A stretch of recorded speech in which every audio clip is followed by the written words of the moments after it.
The war drums thundered, echoing through the vast plains of Kurukshetra, a sound that signaled the beginning of an epic confrontation. Two vast armies faced each other on the battlefield of Kurukshetra, their banners fluttering in the wind, their warriors ready for combat.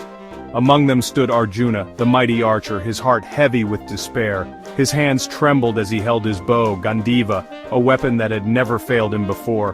Before him stood his own kin, his gurus, his cousins, the very elders he was taught to revere. The faces he had known and loved since childhood now appeared as adversaries. How could he fight them? How could he bring himself to harm those who had been his mentors, his friends, his family? How could he even think of raising his bow against those he was bound to protect?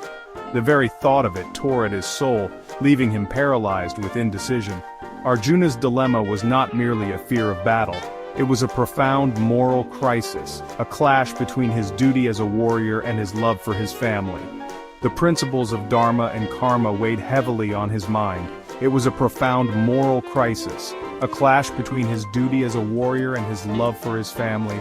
He was torn between the righteous path of a kshatriya and the bonds of blood that tied him to his kin. He saw the impending bloodshed, the inevitable loss of life, and his soul trembled at the thought of being the instrument of such destruction. The visions of the battlefield strewn with the bodies of the fallen haunted his thoughts. His throat choked with emotion, and he turned to his charioteer, the divine Krishna, his voice thick with anguish. "How can I do this?" he asked, seeking solace and guidance from the one he trusted most.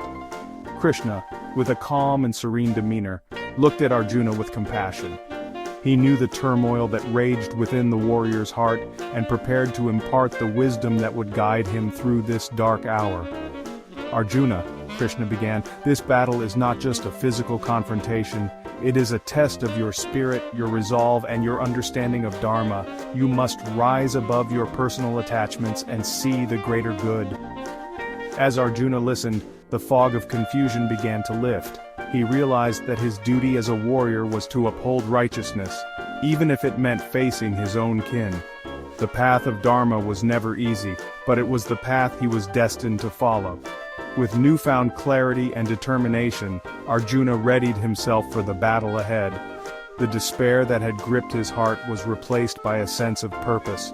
He was a warrior, and he would fulfill his duty. With Krishna by his side, Arjuna knew he was not alone. Together, they would face the trials of the battlefield, and through their actions, the principles of dharma would prevail. Bheeshma, the grandsire, the patriarch of the Kuru clan, stood as a symbol of unwavering loyalty and principle. His presence was a testament to the ancient values that had shaped the very foundation of the Kuru dynasty. Known for his vow of celibacy and his unyielding commitment to his family, Bheeshma's life was a saga of sacrifice and duty. He had given up his right to the throne to ensure his father's happiness, a decision that had earned him the respect and admiration of all who knew him. He was a warrior without equal, a man who had sacrificed his own happiness for the sake of his family. His strength and valor on the battlefield were legendary, and his wisdom was sought by kings and warriors alike. Bheeshma's life was a testament to the ideals of dharma, the righteous path, and he was revered as a paragon of virtue and honor. Arjuna had learned the art of warfare at his feet, his heart filled with respect and admiration for the grand old man. Bheeshma had taught him not just the skills of archery, but also the values of courage, integrity, and selflessness. Under Bheeshma's guidance, Arjuna had blossomed into a formidable warrior, one who would go on to become one of the greatest archers in history. Dronacharya, the master archer, the guru who had taught both Arjuna and his cousins the intricacies of warfare, stood on the opposing side. A teacher of unparalleled skill and knowledge, Dronacharya had dedicated his life to the pursuit of excellence in the martial arts. His teachings had shaped the destinies of many great warriors, and his legacy was one of discipline, precision, and mastery. He was a man of immense knowledge and skill, a teacher who had shown Arjuna the path to becoming the greatest archer in the land. Dronacharya's lessons were not just about physical prowess, but also about the mental and spiritual aspects of warfare. He had instilled in his students the importance of focus, determination, and the ethical use of their skills. To raise his bow against such revered figures felt like a sacrilege, a betrayal of the very values they had instilled in him. Arjuna's heart was heavy with the weight of this moral dilemma. The battlefield was not just a place of physical combat, but also a crucible of ethical and emotional conflict. The teachings of Bheeshma and Dronacharya had been his guiding stars, and now, in the heat of battle, he found himself torn between his duty as a warrior and his reverence for his mentors. The struggle within him was as intense as the battle that raged around him, a poignant reminder of the complexities of Dharma and the human condition. Arjuna's heart was torn. On one hand, he saw his duty, his dharma as a warrior, to fight for justice, to uphold righteousness, and to protect the kingdom from the clutches of evil. His conscience told him that the Kauravas, driven by greed and envy, were in the wrong. Their claim to the throne was unjust, their actions fueled by malice and deceit. Yet the thought of raising his arms against his own kin, against the venerable Bhishma and his own guru Dronacharya, filled him with unbearable anguish. How could he, Arjuna, bring himself to harm those who had nurtured him, guided him, and showered him with love and wisdom? The weight of his emotions threatened to crush him, his resolve crumbling under the immense pressure of his dilemma. Section 4. The Divine Charioteer, Krishna's Counsel. Seeing Arjuna's despair, Krishna, the embodiment of divine wisdom, decided to intervene. He knew that this was not just a battle between two families, but a battle between good and evil, between dharma and adharma. Arjuna's dilemma was not unique. It was a universal struggle faced by every individual caught between conflicting emotions and duties. Krishna began his discourse, his words like gentle rain soothing Arjuna's troubled soul. He explained that the physical body is ephemeral, a temporary vessel for the eternal soul. Death was not the end but a transition, a passage to another realm. He reminded Arjuna that Bheeshma and Dronacharya, despite their physical prowess, were bound by the same laws of nature, their time on earth drawing to a close.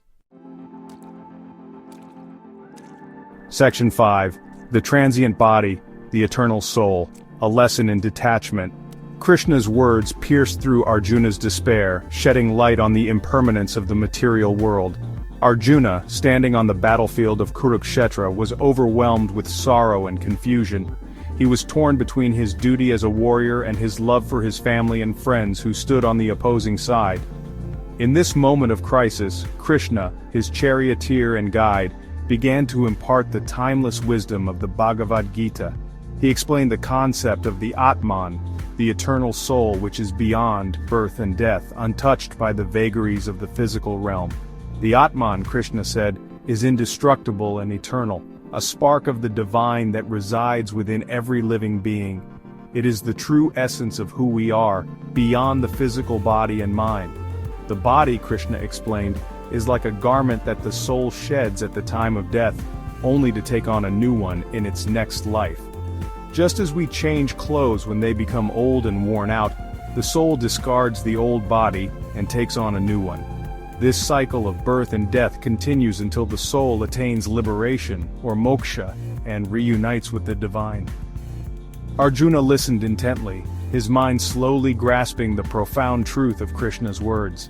He began to understand that his grief and fear were rooted in his attachment to the physical forms of his loved ones. By recognizing the eternal nature of the soul, he could rise above his sorrow and fulfill his duty without attachment. He realized that his grief stemmed from his attachment to the physical forms of his loved ones, forgetting the eternal nature of their souls. This attachment was the source of his suffering, and by letting go of it, he could find peace and clarity. Krishna's teachings helped Arjuna see beyond the immediate pain and confusion, guiding him towards a higher understanding of life and duty. He began to see the battle from a different perspective, not as a fight against individuals but as a clash between righteousness and injustice. This shift in perspective allowed Arjuna to embrace his role as a warrior with a sense of purpose and detachment. He understood that his actions were part of a larger cosmic order, and by performing his duty selflessly, he could contribute to the greater good. Section 6. The Call of Dharma Action Beyond Personal Attachments. Krishna emphasized that true courage lay not in abandoning one's duty, but in performing it with clarity and detachment. He reminded Arjuna that as a warrior, his dharma was to protect the innocent, to uphold justice and to fight against evil, even if it meant confronting his own kin. Attachments, Krishna explained, were the root cause of suffering. By clinging to the impermanent, one only invited pain and sorrow. True freedom lay in performing one's duty without selfish motives, without being driven by desire or aversion,